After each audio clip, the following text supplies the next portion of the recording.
right now.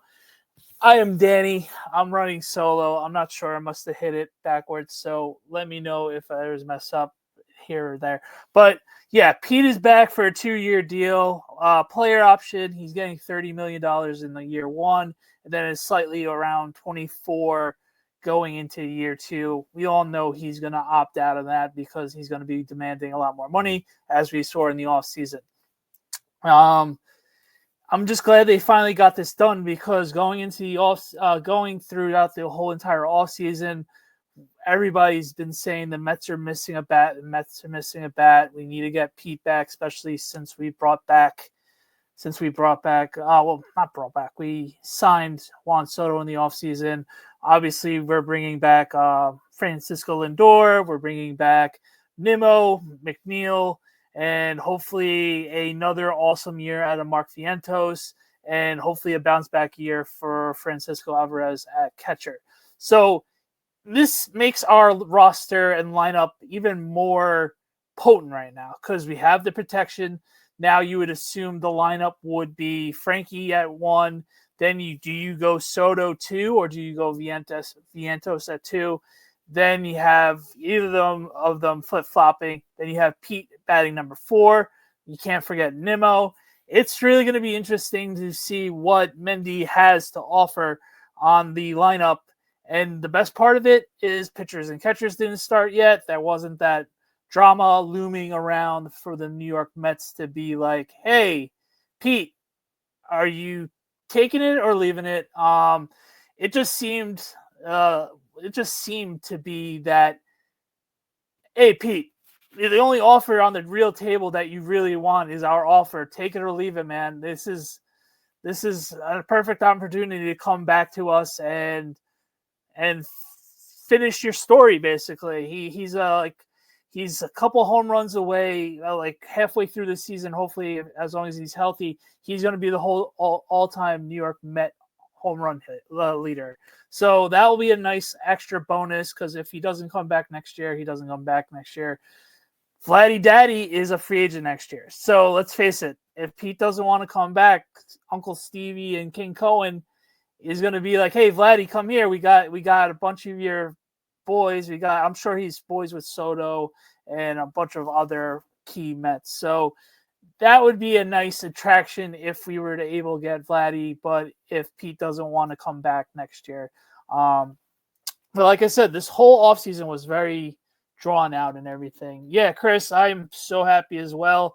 I'm sorry I gave you a scare during the text messages about, hey, we got Pete back. So it was just honestly a matter of time. It was just drawn out and just, does Scott Boras lose his fastball? Back-to-back off seasons of basically like not doing what he's been doing the last 20, 30 years with certain players. Obviously, he had Soto, so he still has some sort of fastball, but for not the lower caliber players, you're obviously like, all right, we saw what happened with Snail last year. He bounced back with a big contract today and everything else like that. I was just seeing any other alerts. So be sure to like and subscribe to TNL _ New York Sports.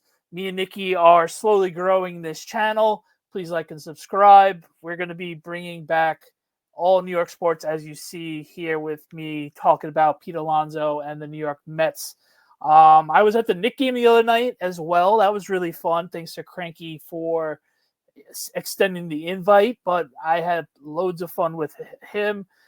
It was awesome seeing Jalen Brunson score 40 points. That was actually the first time I ever saw Brunson live, so that was really fun to see.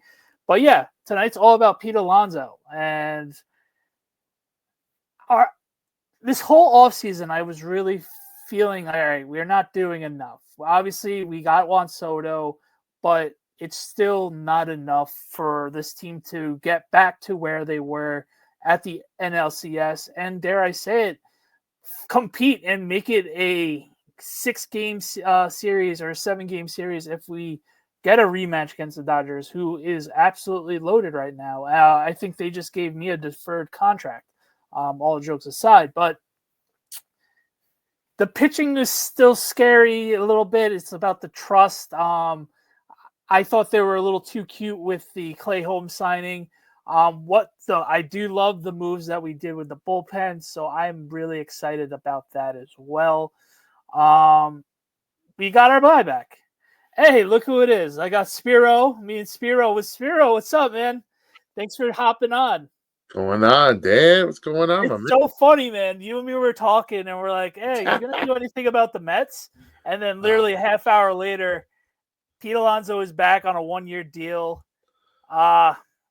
We said the only reason we're going live is if this happens, and lo and behold, brother, lo and behold. Yeah, hope you're doing well. By the way, this is Spiro from New York Revival. Be sure to give him a like and follow on all their socials and YouTube channel. Thanks for coming on, dude. That's good, buddy. It really was hilarious how we were like, all right, the beautiful thing, right?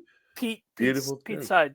So, like I was talking a little bit before you were coming on, it was like really interesting how dramatic the whole offseason was with between him and Boris and the Mets, and then they had an amazing day, and you never see an owner really talk about contract negotiations.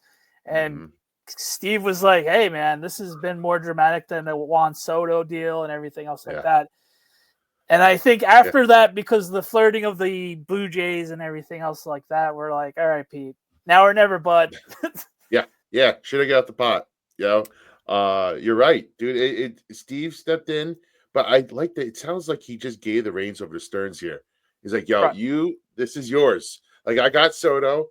This is you go to toe-to-toe with Boris. And, it looks like our boy won. Stearns beat Boris.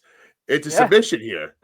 As Joe Beningo would say, the boy genius, because he doesn't like him at all. But I'm sure he's going to change his tune a little bit tonight, because he's like, you got to get Pete done whenever. It doesn't matter. Just shell out the money. But honestly, the Mets played it right. It's really nice to see the Mets being run perfectly and right now. And just like, we didn't overshow our hand. It's like, all right, Pete, you do not have any sort of legit offer.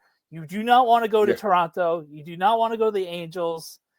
Come back, have a nice one big year contract, make it work.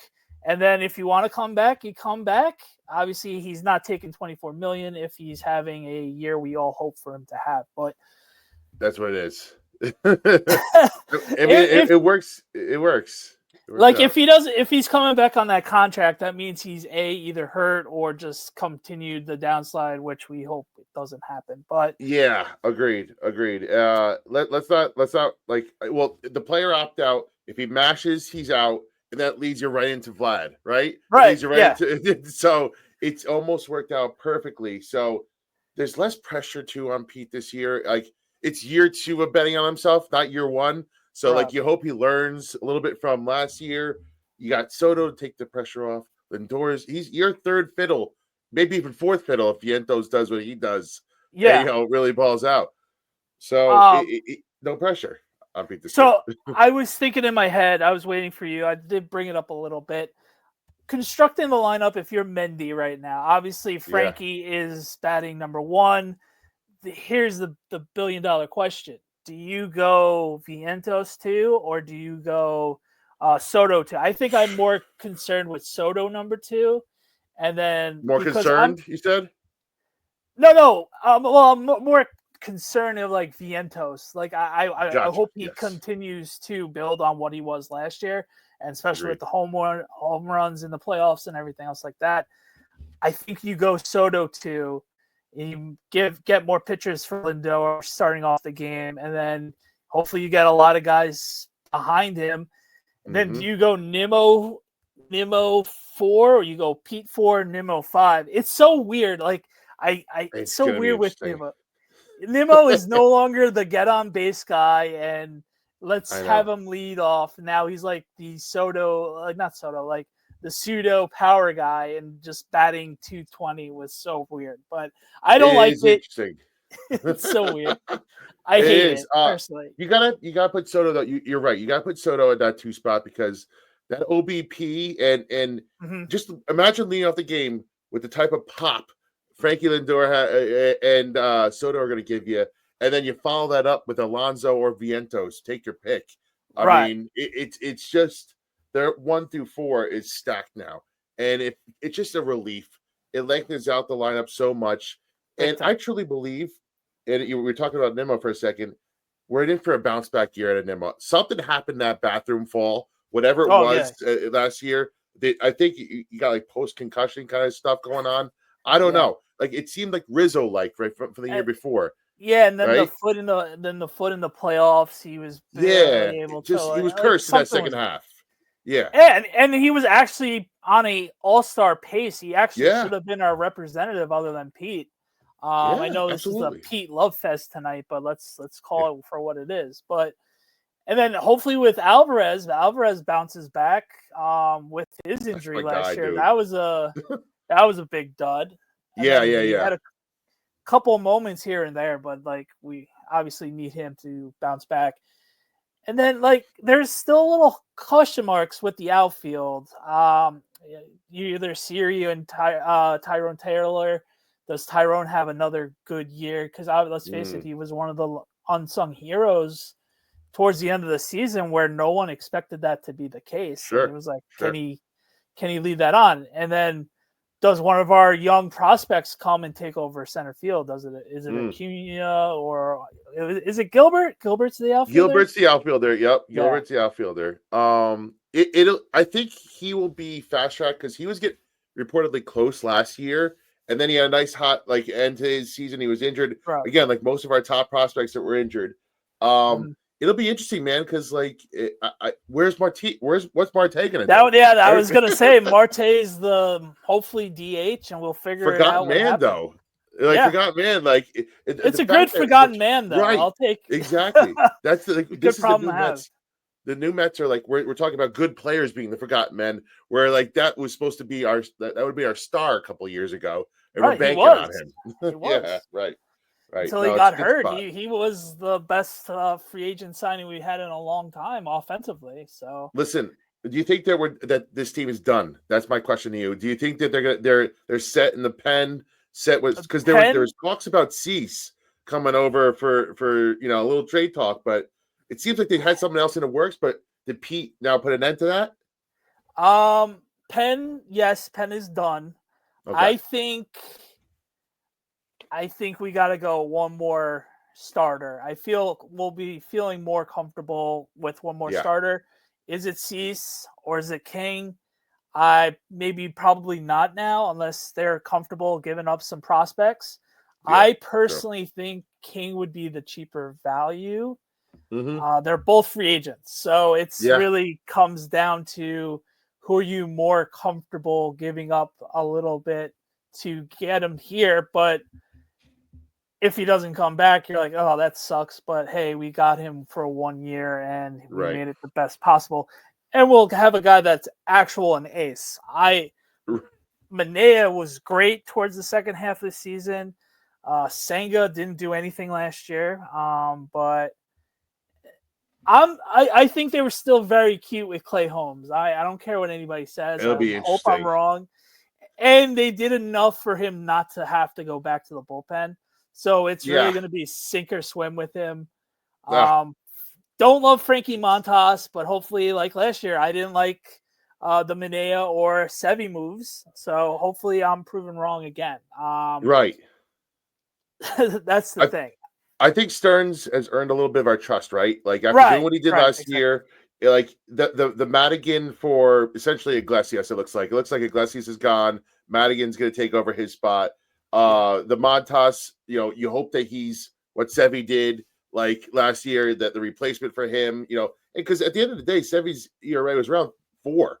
When he Mm-hmm. looked up, it was 3.9. So Montas, if they get him in that pitching lab, you could Yeah. end up with a low 4, you know, fourth starter type season Yeah, out of like him. Carrasco, who just Yeah, got signed by the exactly. Yankees. It's that Fucking savvy cookies. vet that's going to be there every fifth day, which we're going to need. Well, probably sixth day because of Sanga. Yeah, So, yeah, man. The rotation scares me. I would feel so much better with one more arm in each the pen and the starting rotation. But that's what the trade deadline's for, and that's what all the moves are going to get done for. Like how this team was so different at the beginning of the season last year to the end of the season, and it's going to be the same next year. So like I'm not worried about that. Sproat is still sitting there if he balls out, So there's it's really funny. Program being a Met fan is it's always about the pitching. We have an ace. Now that everything's turning around, it's like, okay, we don't actually technically need an ace right now. We just need the 5 viable guys there, and they'll pick up the load. And every night the ace is pitching, so to speak. Yeah. But yes. Some nights we're gonna be scratching our heads and like, oh boy, here we go. We're gonna have to wear it. But it's long from the days of Jacob deGrom and Matt Harvey and Syndergaard, and Bartolo Colon is our 5th starter and he's stealing, Hey, but don't count out a Jake reunion, maybe, hopefully.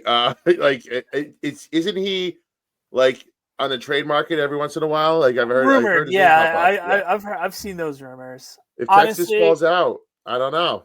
That would be a nice capper. Right, coming back. That would be like nice fan fiction of him coming back and just like, he's our missing piece, even though he hasn't pitched in 2 years. Yeah. Just give us like a second half half in the playoffs. That's all. Like a Kershaw. Yeah. Let it rip. He's still. I don't know how long you've been a Met fan, but I'm sure you agree with me. Yeah. Well, yeah. Just watching Jake, because I was way too young. Obviously, I was born during his heyday. I didn't see Doc, so he's easily the best Met pitcher I ever seen. Sprinkling Johan, they were basically those 2 years with Johan was spectacular. Harvey was on a nice trajectory too until he started doing drugs and partying a little too much. A lot of coke. New York. Yes. Hey. But listen, it's New York. You're at the top peak of your powers. I get it, dude. I get it. Yeah, no, I get it too. It sucks, it's so funny. That drama just wasn't needed during that whole playoff run. Just having a bladder infection, so he says, and it's just like, oh my god, what'd you miss workouts, Pete? I mean, Matt. And then Syndergaard just fell flat on his face. Unfortunately, that was a rough run. The 4-8. Oh no, Wheeler. Yeah, Wheeler. And of course we lose him the year before Cohen comes. So the one guy that we should have kept, that's just in typical Mets fashion. But again, now we don't have to worry about that shit anymore, right? Like that's something that we don't have to ever worry about again. Losing a stud in his prime. Alonso was an interesting case, because that was very weird. Right, he was right on the cusp, and he's a one-tool player when it comes down to it. So I just love the way it played out, though, and I'm sure he's not happy about it. Oh, he's happy that he's returning, but he lost out so much money. Like he kind of begrudgingly. I feel bad for him in that sense. But Pete's definitely a top 3 guy on the current roster of me being a fan. He's definitely one of my guys since 2019, obviously. Yeah. So I'm happy he's back for at least this one more year. Make it the last dance with that. Have him hit 40 home runs with a lot of ducks on the pond. Hell yeah. Before I wrap up, isn't he like what? Isn't he like 26 away from the all-time Met record for home runs? He's right there. It just made sense. If he's healthy, that should be done by June and July. Yeah. So agreed. Made too much sense, man. One last hurrah, maybe, and then Vladdy's just waiting in the wings. It's almost like you keep hearing that it's like the worst kept secret in the league right now. Like it seems like almost a done deal. Like he's boys with all the guys on the team. 30 years too late, where we should have signed his dad. I know. It's just so. Hey, listen again. New day. It's a new day, Daddy. Yeah, it's so weird talking about the Mets in a positive light, and man, it's so great. Anything you want to plug before we wrap it up? I really, really appreciate you hopping on last. Of course, dude. Of course. Would love to talk more Mets with you, and I'm going to try and talk more Mets on New York Revival. Shout out to my guys Eli and Jeff, and we go live every Tuesday night. And Yeah, I definitely love what you got. I think Spiro froze up a little bit, but thank you, Spree, for coming on. We're going to talk about more. Be sure to check us out on TNL_NYG on socials. You can follow me at DBHan on X. And I hope you guys have a good night, and let's go Mets.